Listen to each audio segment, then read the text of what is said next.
Hi, hello, నమస్తే. Welcome to Sri Bala stories. 15 సంవత్సరాల వయసు నుంచి రచనలు చేస్తూ ఆంధ్ర, సంస్కృత, ఒరియా, హిందీ, బెంగాలీ, ఇంగ్లీష్ భాషల్లో పాండిత్యం సంపాదించి పత్రికా విలేఖరిగా, సంపాదకుడిగా, వ్యావహారిక భాషా ఉద్యమంలో చురుగ్గా పాల్గొన్న పురిపండ అప్పలస్వామి గారి విశేషాలు ఇప్పుడు తెలుసుకుందాం. జయమాంబ వెంకటస్వాములకు నవంబర్ 13, 1904లో అప్పటి విజయనగరం జిల్లా సాలూరులో వీరు జన్మించారు.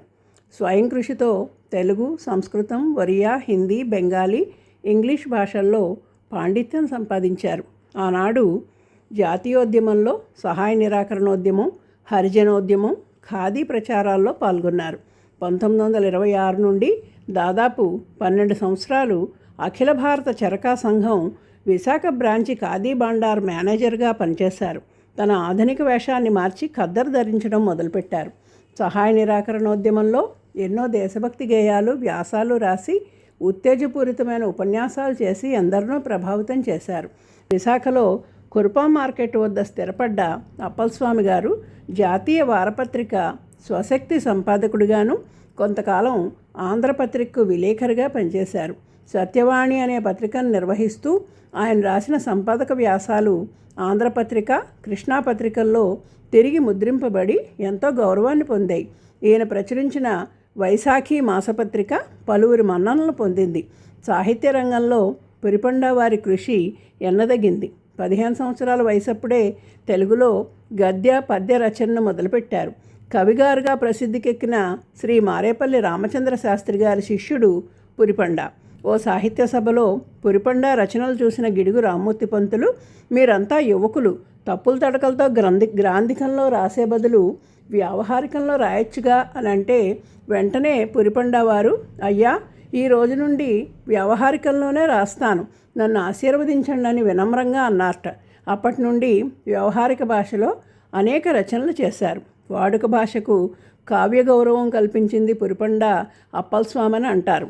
ఎందుకంటే ఆనాడు గ్రాంధిక భాషలో పద్యకావ్యాలుగా విస్తృతంగా వ్యాప్తిలో ఉన్న రామాయణ, మహాభారత, భాగవతాలు, దేవీ భాగవతం ఆయన వ్యవహార భాషలో అందరికీ అర్థమయ్యే రీతిలో రచించారు.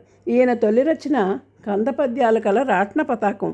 సౌదామిని, ఒరియా పాటలు, జగద్గురు శంకరాచార్య, విశ్వకళావీధి, హంగేరీ విప్లవం, మట్టి మనుషులు, అమృత సంతానం, ఉపనిషత్సారం, మహమ్మద్ చరిత్ర, పులిపంజ, భావగేయాలు, ఖండకావ్యాలు మొదలైనవి వీరి రచనలు.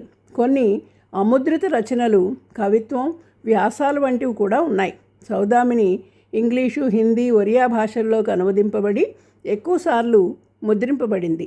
అమృత సంతానం, మట్టి మనుషులు ఒరియా నుండి తెలుగులోకి అనువదించారు.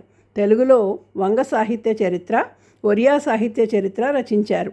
ఆంధ్ర సాహిత్య చరిత్ర ఒరియా భాషలో రచించి ఒరియా పండితులకు తెలుగు సాహిత్యంతో పరిచయం చేశారు.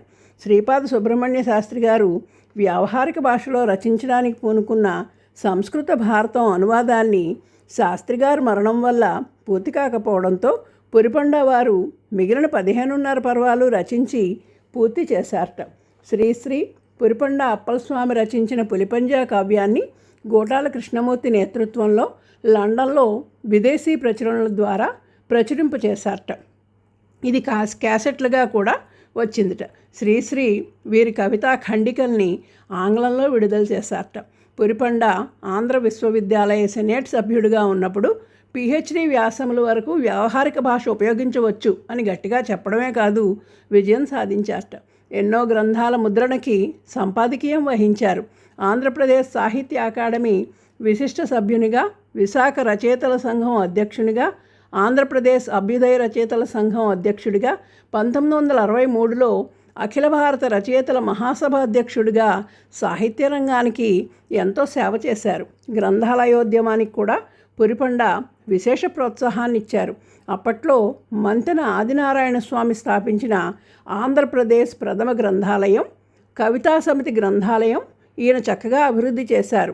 1926లో కవిత్రయం అని అప్పట్లో పిలుచుకునే శ్రీశ్రీ, వడ్డాది సీతారామాంజనేయ కవి, పురిపండ అప్పలస్వాములు కలిసి విశాఖలో స్థాపించిన సాహితీ సంస్థ కవితా సమితికి ఆ రోజుల్లో 1,25,000 పుస్తకాలు వచ్చాయంటే పురిపండ వారి కృషే అని తెలుస్తుంది.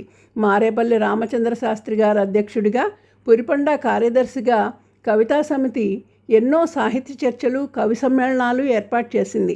ఆంధ్ర విశ్వవిద్యాలయం పురిపండ వారి సాహిత్య సేవను గుర్తించి 1973 జనవరి 16న కళాప్రపూర్ణతో గౌరవించింది. వీరు జీవించినంతకాలం వాడుక భాష కోసం పరితపించేవారు. హిందీ, ఒరియా భాషల్లో ఎంత చక్కగా మాట్లాడేవారో తెలుగులో కూడా అంతే స్పష్టంగా, సరళంగా మాట్లాడేవారట. శ్రీశ్రీ కొంతకాలం పురిపండ వారితో కలిసిమెలిసి గ్రాంధిక భాషలో సలక్షణ శైలిలో రచించారని అంటారు. నన్ను అచ్చోసి ఆంధ్రదేశం మీదకి వదిలింది పురిపండ అని తన ఆత్మచరిత్ర అనంతంలో శ్రీశ్రీ చెప్పుకున్నారట.